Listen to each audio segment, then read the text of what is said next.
আজকের ভিডিওতে আমরা কার্যক্ষমতা শক্তি এই চ্যাপ্টারটা স্টার্ট করছি। তো আজকে প্রথম ভাগে আমরা কার্য সম্বন্ধে পড়ব। তো কার্য বা ওয়ার্ক এই কথাটা শুনলে আমাদের কি মনে আসে? কার্য বা ওয়ার্ক কথাটা শুনলে আমাদের মনে হয় কোনো না কোনো অ্যাক্টিভিটি, যেমন সেটা ফিজিক্যালও হতে পারে, মেন্টালও হতে পারে।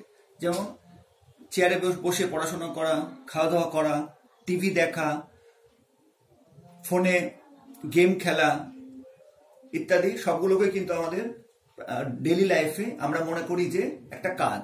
অর্থাৎ এগুলোর যে কোনোটা করলে আমাদের মনে হয় যে আমরা কোনো না কোনো কাজ করছি।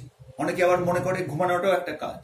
হ্যাঁ, অবশ্যই এগুলো একটা কাজ, কিন্তু ফিজিক্সের পরিভাষায় এগুলো কোনোটাই কিন্তু কাজ নয়। আবার বলছি, আমরা দৈনন্দিন জীবনে যে কাজগুলো করছি, পড়াশোনা, বসে বসে টিভি দেখা, খাওয়া দাওয়া করা, গান শোনা, এই প্রত্যেকটাকে আমাদের কাজ বলে মনে হলেও ফিজিক্সের পরিভাষায় কিন্তু এদের কোনোটাই কাজ নয়। ফিজিক্সের পরিভাষায় কাজ করার জন্য দুটো জিনিস দরকার। একটা হচ্ছে বল, আর তার ফলে যে বস্তুর উপর বল প্রয়োগ করছি সেই বস্তুর সরণ। অর্থাৎ ফিজিক্সের পরিভাষায় আমরা কার্য বলতে বুঝি যদি কোনো বস্তুর উপর বল প্রয়োগ করা হয় এবং তার ফলে যদি সেই বস্তুটার কোনো না কোনো সরণ ঘটে, অর্থাৎ যদি বস্তুটা তার প্রাথমিক অবস্থান থেকে কিছুটা দূরত্ব সরে যায়, তাহলে তাকে আমরা কার্য বলতে পারবো। তো সেই জন্য সংজ্ঞাটা এরকম: কোন বস্তুর উপর বল প্রয়োগ করলে যদি বলের প্রয়োগ বিন্দুর সরণ ঘটে, তাহলে প্রযুক্ত বল কার্য করেছে বলা হয়। এটা কার্যের সংজ্ঞা সাধারণ। তো এবার যদি বলি আমি যে বল প্রযুক্ত হচ্ছে কিন্তু সরণ হচ্ছে না, তাহলে কি কার্য হবে? হবে না। যেমন ধরো, এই বোর্ডটাকে আমি ঠেলার চেষ্টা করছি, আমি সারাদিন ধরে এই বোর্ডটাকে ঠেলার চেষ্টা করলাম, কিন্তু বোর্ডটা একটুও সরলো না বা বোর্ডটার একটুও সরণ হলো না, তাহলে কিন্তু কোনো কার্য করা বোঝাবে না। কারণ কার্য করার জন্য দুটো জিনিস দরকার। একটা তো বল প্রয়োগ করতেই হবে, তার সঙ্গে সঙ্গে কিন্তু যার উপর বল প্রয়োগ করছি বা যে বস্তুর উপর বল প্রয়োগ করছি তার কিন্তু সরণ অবশ্যই হতে হবে। বা যেমন ধরো, তুমি ঘরের মধ্যে আছো, এখন তুমি একটা দেওয়ালকে ঠেলার চেষ্টা করলে, তুমি সারাদিন তোমার লেগে গেল, তুমি ক্লান্ত হয়ে পড়লে, তো তোমার মনে হলো যে তুমি অনেক কাজ করেছো, কিন্তু ফিজিক্সের ক্ষেত্রে কিন্তু কোনো কাজ করা বোঝাবে না এটা। কারণ তুমি এক্ষেত্রে বল প্রয়োগ করেছো ঠিকই, কিন্তু তার ফলে তুমি কিন্তু তোমার যে দেওয়ালের উপর বল প্রয়োগ করেছো, অর্থাৎ তোমার এখানে বস্তুটা হচ্ছে দেওয়াল, তার কিন্তু কোনো সরণ ঘটেনি। সেই জন্য এখানে কৃতকার্যের মান হচ্ছে 0। তো তার মানে আমরা কার্যকে কিভাবে পরিমাপ করতে পারি? কোনো বস্তুর উপর যে পরিমাণ বল প্রয়োগ করা হলো আর তার ফলে বস্তুর সরণ যেদিকে যতটা পরিমাণ ঘটলো তার যে গুণফল, সেটাই হচ্ছে কার্যের পরিমাণ। তো সেই জন্য আমরা এরকম বলতে পারি যে কৃতকার্য সমান সমান প্রযুক্ত বল ইন্টু বলের অভিমুখে বলের প্রয়োগ বিন্দুর সরণ। অর্থাৎ যেদিকে বল প্রয়োগ করছি সেই দিকে বস্তু কতটা সরে গেল, বা আমরা সহজ করে মনে রাখতে পারি কার্য সমান সমান বল ইন্টু সরণ, এইটা। এবার এখান থেকে আমরা কার্যের মাত্রা নির্ণয় করতে পারি। তার মানে কার্যের মাত্রা সমান সমান কি হয়ে যাবে? যেহেতু কার্য সমান সমান বল ইন্টু সরণ, সেই জন্য কার্যের মাত্রা সমান কি হয়ে যাবে? বলের মাত্রা ইন্টু সরণের মাত্রা। তো বলের মাত্রা আমরা প্রত্যেকেই জানি, ml(t-2) আর সরণের মাত্রা l। তাহলে কি হয়ে যাবে? l গুণ হয়ে কি হয়ে যাবে? l² হয়ে যাবে। তো এটা হচ্ছে কার্যের মাত্রীয় সংকেত। এবার রাশি, হ্যাঁ, কার্য কি ধরনের রাশি? দেখো, আমরা যদি বলি যে আমরা বল প্রয়োগ করলাম, বস্তু সরণ হলো, তো সেই হচ্ছে আমরা যে বল প্রয়োগ করলাম তার কি শুধুমাত্র একটাই ডিরেকশন থাকতে পারে, না অসংখ্য ডিরেকশন থাকতে পারে? তার উত্তর হচ্ছে, আমরা যে বল প্রয়োগ করলাম তারও যেমন অসংখ্য দিক হতে পারে, মানে আমরা অসংখ্য দিকে বল প্রয়োগ করতে পারি, ঠিক তেমনি ভাবে ওই বলের প্রয়োগে বস্তুর সরণও কিন্তু যে কোনো দিকে হতে পারে। তাই আমরা বুঝতেই পারছি যে যেহেতু বলের কোনো নির্দিষ্ট দিক নেই, এক্ষেত্রে বল প্রয়োগ করার কোনো নির্দিষ্ট দিক নেই, আমরা যে কোনো দিকে বল প্রয়োগ করতে পারি, বা সেই বলের প্রভাবে বস্তুর সরণ যে কোনো দিকে হতে পারে। তার মানে বোঝাই যাচ্ছে যে বল আর সরণ যে গুণফল, তারও কিন্তু কোনো নির্দিষ্ট দিক নেই, যে কোনো দিকে হতে পারে। সেই জন্য কার্য কিন্তু একটা স্কেলার রাশি, কারণ কার্যের কোনো নির্দিষ্ট দিক নেই, আমরা যে কোনো দিকে বল প্রয়োগ করতে পারি, তার ফলে বস্তুর সরণ যে কোনো দিকে হতে পারে। তো সেই জন্য কার্যের যেহেতু কোনো নির্দিষ্ট দিক বা অভিমুখ নেই, শুধু মান আছে, সেই জন্য কার্য একটা স্কেলার রাশি। এবার এটাও তোমরা ফার্স্ট চ্যাপ্টারে পড়েছিলে যে কার্য কিন্তু বল আর সরণ এই দুটো ভেক্টর রাশির গুণফল। কিন্তু তার গুণফল একটা স্কেলার রাশি। অর্থাৎ এটা এরকম করেও দিতে পারে যে এমন দুটি ভেক্টর রাশির উদাহরণ দাও যাদের গুণফল একটি স্কেলার রাশি, তখন এটা বলবে যে বল আর সরণ উভয় ভেক্টর রাশি কিন্তু তার গুণফল কার্য একটা স্কেলার রাশি। এবার এখান থেকে আমরা কার্যের এককও পেতে পারি। তো কার্যের একককে আমরা দুই ভাগে ভাগ করতে পারি, একটা পরম একক, একটা অভিকর্ষীয় একক। যেমন বলের একক পড়েছিলাম আমরা, পরম একক মানে হচ্ছে যে এককের মানটা পৃথিবীর কোথাও চেঞ্জ হবে না, অর্থাৎ মালদায় যা হবে মালয়েশিয়া তাই হবে, প্যারিসও তাই হবে, কোনো চেঞ্জ হবে না। আর অভিকর্ষীয় একক হচ্ছে যে এককের মানটা অভিকর্ষ ত্বরণের উপর নির্ভর করে। যেহেতু পৃথিবীর বিভিন্ন জায়গায় অভিকর্ষ ত্বরণের মানটা বিভিন্ন হতে পারে, সেই জন্য অভিকর্ষ এককের মানটা কিন্তু বিভিন্ন হতে পারে। অভিকর্ষ এককের মানটা বিভিন্ন হতে পারে, কিন্তু পরম এককের মানটা কি হবে, সব জায়গায় সেম হবে, কোনো চেঞ্জ হবে না। এই জন্য এটার নাম পরম একক। এবার এটার পরম একক সিজিএস এ কি হবে, দেখো কার্যের যে সমীকরণ বল ইন্টু সরণ, এখানে যদি বসিয়ে দিই তাহলে পেয়ে যাবো। তো সিজিএস এ বলের একক কি, সিজিএস এ বলের একক হচ্ছে ডাইন, আর সরণের একক কি তোমরা জানো সেন্টিমিটার, ডাইন ইন্টু সেন্টিমিটার। তো যেহেতু কার্য আমাদের একটা খুবই প্রচলিত একটা রাশি বা কোয়ান্টিটি, যেটা আমাদের যেহেতু অনেক বেশি পরিমাণ ব্যবহৃত হয়, সেই জন্য ডাইন ইন্টু সেন্টিমিটার না বলে এটাকে আমরা সহজ করে কি নাম দিয়েছি, সিজিএস পদ্ধতিতে আমরা এটাকে বলি আর্ক। সিজিএস পদ্ধতিতে কার্যের একক হচ্ছে আর্ক। তো আর্কের সংজ্ঞা কি বলবে, যেমন বলের কার্যের সংজ্ঞা বলেছিলাম একই রকম, কোন বস্তুর উপর বল প্রয়োগ করলে, এখানে বলের পরিমাণ কত, এক ডাইন, তাহলে কি বলবো, কোন বস্তুর উপর এক ডাইন বল প্রয়োগ করলে যদি বলের প্রয়োগ বিন্দুর সরণ কি পরিমাণ হয়েছে 1 সেন্টিমিটার, তাহলে প্রযুক্ত বলের পরিমাণকে বলা হয় 1 আর্ক। এইভাবে সংজ্ঞা। এবার এসআইতে বলের একক কি নিউটন, আর সরণের একক সেন্টিমিটার। এটাও যেহেতু একটা বহুল প্রচলিত একক, সেই জন্য এটাকে আমরা নিউটন মিটার না বলে জুল বলি। অর্থাৎ এসআইতে কার্যের পরম একক হচ্ছে জুল। এটার সংজ্ঞা কিভাবে বলবো একই রকম, কোন বস্তুর উপর কি পরিমাণ বল, 1 নিউটন বল প্রয়োগ করলে যদি বলের প্রয়োগ বিন্দুর সরণ 1 মিটার ঘটে, তাহলে প্রযুক্ত বলের পরিমাণকে বলা হয় 1 জুল। এভাবে বলতে পারি। তো এই সংজ্ঞাগুলো মুখস্থ করবে না, কার্যের যে সংজ্ঞাটা বা প্রকাশটা সেখান থেকেই তুমি পরম এককটা পেয়ে যাবে। এবার এই দুটো এককের মধ্যে সম্পর্ক দেয়, এটা খুব সহজ। অর্থাৎ জুল আর আর্কের মধ্যে সম্পর্ক আমরা কি দেখলাম, 1 জুল সমান সমান 1 নিউটন ইন্টু 1 মিটার। নিউটনকে ডাইনে করলে কত হবে 10⁵ ডাইন, আর মিটারকে সেন্টিমিটারে করলে কত হবে 10 স্কয়ার সেন্টিমিটার। তার ফলে কত পেয়ে যাবো 10⁷ ডাইন ইন্টু সেন্টিমিটার। এবার ডাইন ইন্টু সেন্টিমিটার মানে কত, আর্ক, তাহলে কত হয়ে যাবে 10⁷ আর্ক। এটাই কার্যের সিজিএস আর এসআই এককের মধ্যে সম্পর্ক পরম এককের ক্ষেত্রে, 1 জুল সমান সমান 10⁷ আর্ক। এবার চলে আসছে অভিকর্ষীয় একক। অভিকর্ষীয় একক মানে কি, যার এমন একটা একক যার মানটা অভিকর্ষ ত্বরণের উপর নির্ভর করবে। যদি অভিকর্ষ ত্বরণ চেঞ্জ হয় বা অভিকর্ষ বলের মান চেঞ্জ হয়, তাহলে অভিকর্ষ এককটাও বিভিন্ন জায়গায় বিভিন্ন হবে।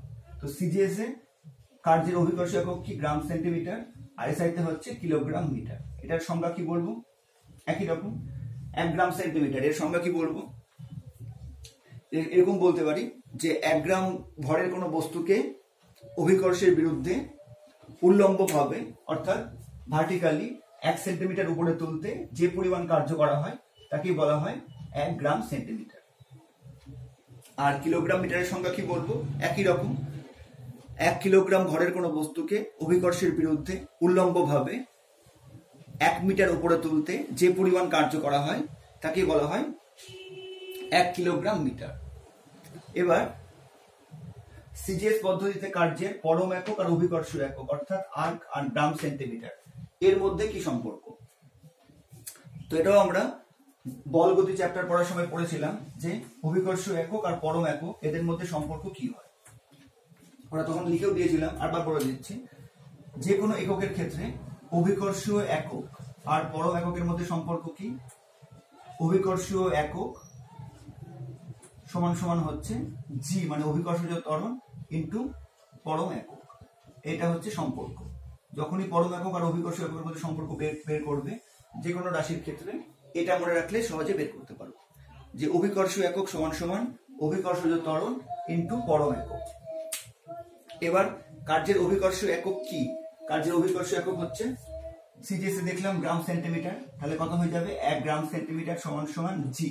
এর মানটা কি কোন এককে নেব? সিজিএস কত 980.6 981, বই যা থাকবে তাই নেবে। আমি এখানে 980 নিলাম, বই থাকলে 981ও লিখতে পারবে। তো 1 গ্রাম সেন্টিমিটার সমান সমান কত হবে? জি মানে অভিকর্ষ ত্বরণের মানটা সিজিএস মানটা ইনটু পরম একক। পরম একক কত? সিজিএস এ আর্ক। কারণ এটা হয়ে গেল কার্যের অভিকর্ষ একক আর পরম এককের মধ্যে সম্পর্ক। 1 গ্রাম সেন্টিমিটার সমান সমান 980 আর্ক। এবার এসআইতে কি হবে? এসআইতে অভিকর্ষ একক কি? Kilogram metre. তো 1 কিলোগ্রাম মিটার সমান সমান কি হবে? জি এর মান। এবার কোন এককে নিব? এসআই এককে। কত? 9.8 ইনটু পরম একক কিসের? কার্যের। কার্যের পরম একক কি? জুল। তাহলে কত হয়ে যাবে? 9.8 জুল।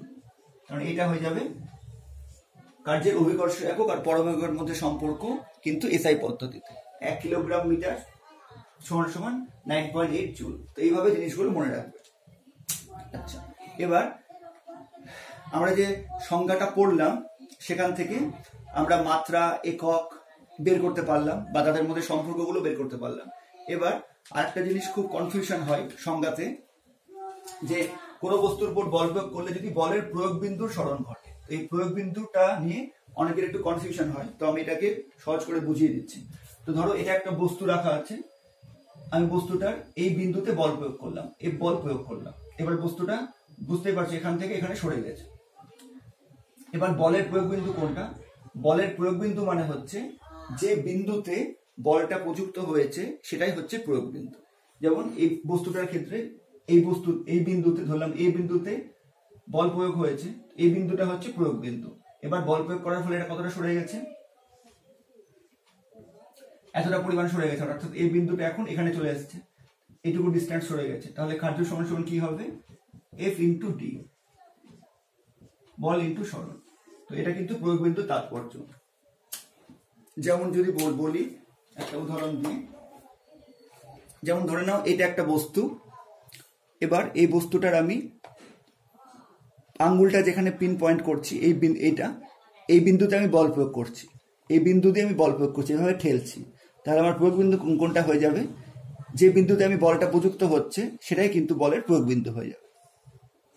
এবার কিন্তু তুমি বইগুলোতে বেশিরভাগ ক্ষেত্রে দেখবে যে বলের প্রয়োগ বিন্দু এই পয়েন্টটা না ধরে একদম মিডিল পয়েন্টটা ধরে।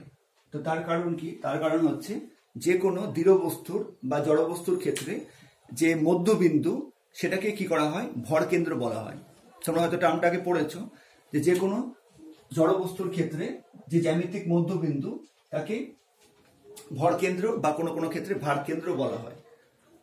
তো সেই জন্য আর এটাও মনে করা হয় যে কোনো বস্তুর উপর প্রযুক্ত বল সবসময় তার ভার কেন্দ্র বা ভর কেন্দ্র দিয়ে কাজ করে। তো সেই জন্য তোমরা বইতে দেখবে অনেক সময় মধ্যবিন্দুটাকে বলের প্রয়োগ বিন্দু হিসেবে ধরে নেওয়া হয়, কিন্তু আমাদের মূল হিসাবে কিন্তু কোনো চেঞ্জ হবে না। যদি আমি মধ্যবিন্দুকে বলের প্রয়োগ বিন্দু ধরি, তাহলে ধরে নাও বি বিন্দুটা প্রয়োগ বিন্দু ধরলাম, এখন বি বিন্দুটা এতটা সরে গেছে। এবার সরণ কতটা হলো? এই দুটোর মধ্যে দূরত্ব, তাই তো? এবার তুমি যদি ঠিক মতো দেখো, আমি আগে যে দূরত্ব নিয়েছিলাম ডি আর এখন যে দূরত্ব হলো দুটো বি বিন্দুর মধ্যে, এই দুটো কিন্তু সেম হবে।